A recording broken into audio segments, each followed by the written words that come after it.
But Ruth had to settle for the consolation prize when she succeeded her father as chairman of St. Patrick's Hospital Trust, a cause with which the Preston family had been associated for 4 generations. Ruth hadn't married until the age of 33. It certainly wasn't for lack of suitors, all claiming undying devotion to the heir of the Preston millions. Ruth simply hadn't fallen in love with any of them. In fact, Ruth was beginning to doubt if she would ever fall in love, until she met Robert.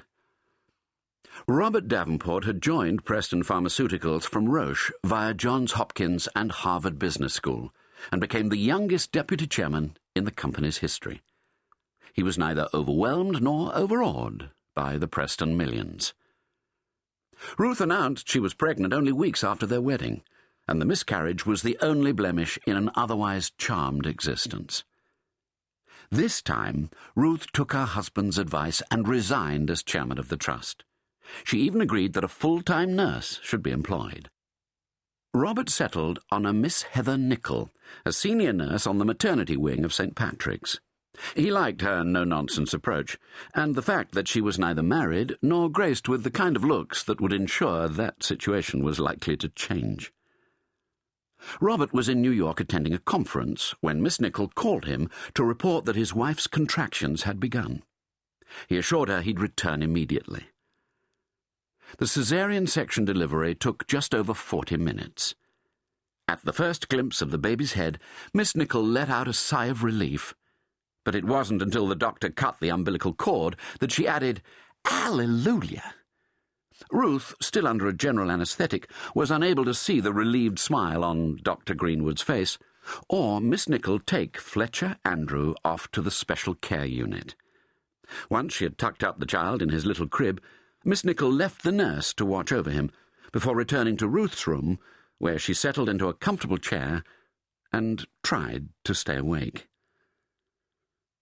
Just as night was contemplating day, Miss Nicol woke with a start. She heard the words, "Can I see my son?"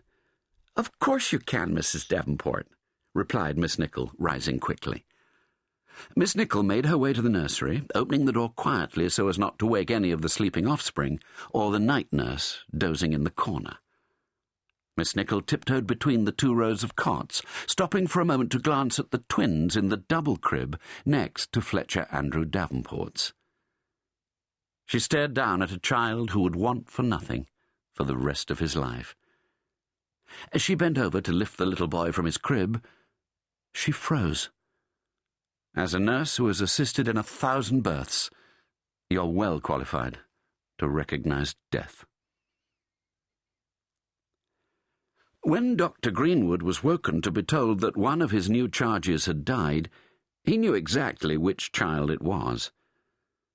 There were so few cars on the road at 5 in the morning that Dr. Greenwood was at the hospital 20 minutes later.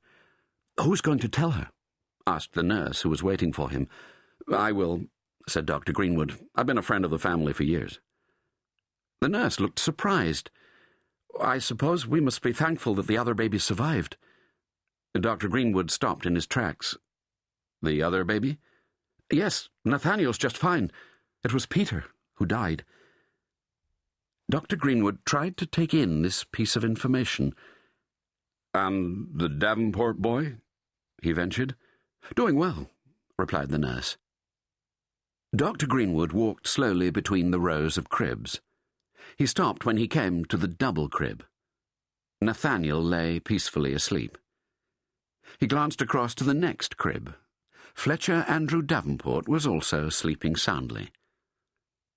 Dr. Greenwood stared down at the double crib marked Cartwright, Nathaniel, and Peter. He knew where his duty lay. He would inform the mother in the morning. No purpose would be served by waking her at this hour. Dr. Greenwood was back in his bed 20 minutes later, but when his alarm went off at 7, he was still awake. He knew he must go straight to Ruth's room and explain what had happened, yet he dreaded having to tell Ruth Davenport that her child had died during the night. When he opened the door to Mrs. Davenport's room, Dr. Greenwood was greeted with the sight of Robert Davenport sitting beside his wife.